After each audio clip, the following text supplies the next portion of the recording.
श्री गणेशाय नमः। हर हर महादेव। ओम नमः शिवाय। श्रावण महात्म्य 24वां अध्याय श्री कृष्ण अवतार तथा राजा महासेन कथा।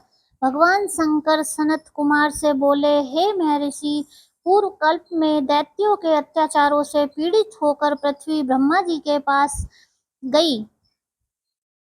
पृथ्वी की व्यथा कथा सुनकर पृथ्वी के उद्धार के लिए ब्रह्मा जी देवताओं के साथ पृथ्वी को लेकर क्षीर सागर में विष्णु जी के पास गए। ब्रह्मा जी के मुख से पृथ्वी की कथा सुनकर भगवान श्री हरि ने कहा, आप लोग डरो नहीं, मैं शीघ्र ही देवकी के गर्भ से अवतार लूंगा और पृथ्वी से असुरों का विनाश कर पृथ्वी के कष्टों को दूर करूंगा।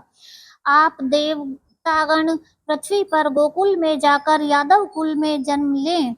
भगवान श्री कृष्ण के जन्म लेने पर कंस के अत्याचारों के डर से वासुदेव उनको गोकुल में नंद बाबा के यहाँ छोड़ आए। वहां पर उनका लालन पालन बड़े चाव से किया गया। जब भगवान श्री कृष्ण बड़े हुए तो उन्होंने कंस तथा उसके गणों का मथुरा आकर वध कर डाला और अपने माता पिता देवकी वासुदेव को कंस की जेल से छुड़ाया।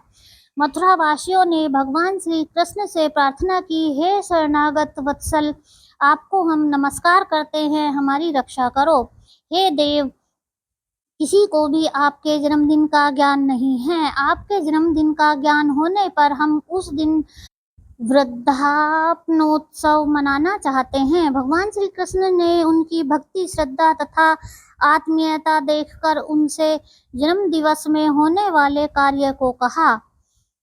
उन मथुरा वासियों ने भगवान कृष्ण का कथन सुनकर उसी विधान से व्रत किया। भगवान ने उन लोगों को अनेक वर प्रदान किए।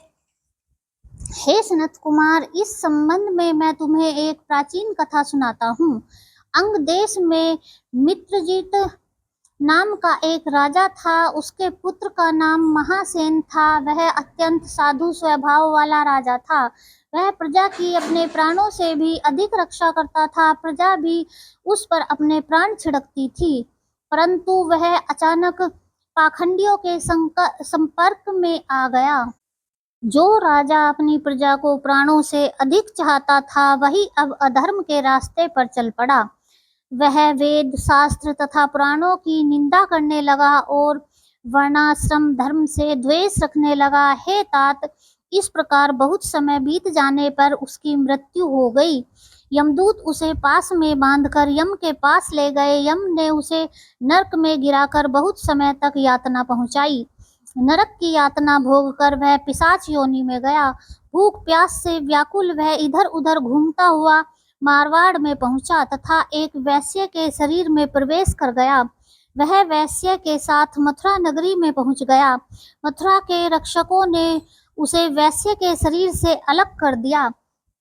वहां पर वह वनों तथा ऋषियों के आश्रमों में घूमता हुआ भगवान की कृपा से जन्माष्टमी के दिन ऋषियों तथा ब्राह्मणों द्वारा की जाने वाली महापूजा में शामिल हो गया।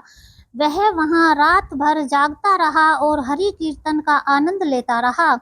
वह भगवान की कृपा से उसी क्षण निष्पाप, पवित्र और स्वच्छ चरित्र का होकर प्रेत शरीर को छोड़कर विमान द्वारा विष्णु लोक में पहुंच गया। इस व्रत के प्रभाव से वह मोक्ष को प्राप्त हुआ। यह व्रत सब इच्छाओं को पूर्ण करने वाला है। इसके करने से मनुष्य को सब अभीष्ट प्राप्त हो जाते हैं। विद्वानों का कर्तव्य है कि वे श्री कृष्ण जन्म का विधान लिखकर इसका प्रचार प्रसार करें। ओम नमः शिवाय।